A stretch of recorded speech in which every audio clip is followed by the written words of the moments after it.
The president was on with Rush, and he makes two good points. He made a lot of good points. And I have to say, you look at the president, he goes on with Rush for 2 hours. I don't know what other media he did today, but I know he did Levin tonight. I think he did Hannity last night. And he talks for hours. Tonight, I think he talked to Levin for an hour. He talked to Rush for 2 hours. He can talk about all these subjects for all this time. He wants to talk to the people. He connects with the voters and the citizens. Who has ever talked to the American people like this president does, as much as he does, whether it's through his own media, through his own social media, going to these platforms like he did today. And so he makes two good points in here about the voters and about the media who covers the voters, but he also makes the point about the 25th Amendment. Roll that, G. Well, let's assume the Democrats are going to vote for, Sleepy Joe. Which is ridiculous because Joe shouldn't be a candidate.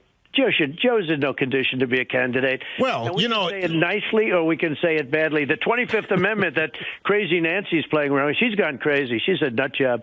But this 25th Amendment, I think they put it in so they can get Kamala in replace. Exactly. That's exactly what it is. It's a trial run to see if they can kick Biden out of it. That's exactly right, sir.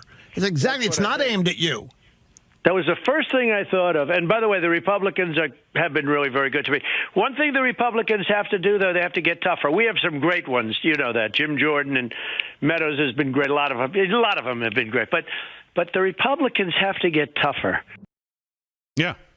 And isn't that we've talked about that for 4 or 5 years on this show. When the Democrats are not in power, they stick together and they'll come through and burn the place down if they have to. They stick together. Republicans, they talk about things when they're not in power. They're big talkers. We're going to get rid of Obamacare. We're going to do this. We're going to do a lot of things when they're not in power.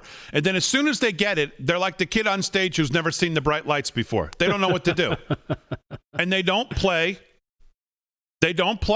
I don't want to say dirty because I don't think you ever want to play dirty, but you have to play dirty when it's Chuck Schumer and Nancy Pelosi. Right. Or you have to at least be tough. You have to punch back. And that's exactly what he does on a consistent basis, which catches everybody off. Republicans, the deep staters, they don't like it because, well, that's not how we play the game. Well, too bad. The game has changed. It's past you and is now taken up to a level because, and again, I go back to 2017 when he was inaugurated and all this stuff, they started coming at him real quick. They probably had bets going on, Damon, thinking, can we get him out by June? How much you got? I got 10,000. He's out by June. You know what I mean? Trying to force him out because they're thinking, well, he doesn't know how we play this game. He's not going to be able to take it. And then he takes it and he punches them in the face repeatedly with their own tactics, but he's actually better at it because he's so steeped in media that he's been doing for so many years. Well, they're throwing everything but the kitchen sink this time to make sure he doesn't get elected. It's just really off the page. But I had never thought about this until he said it.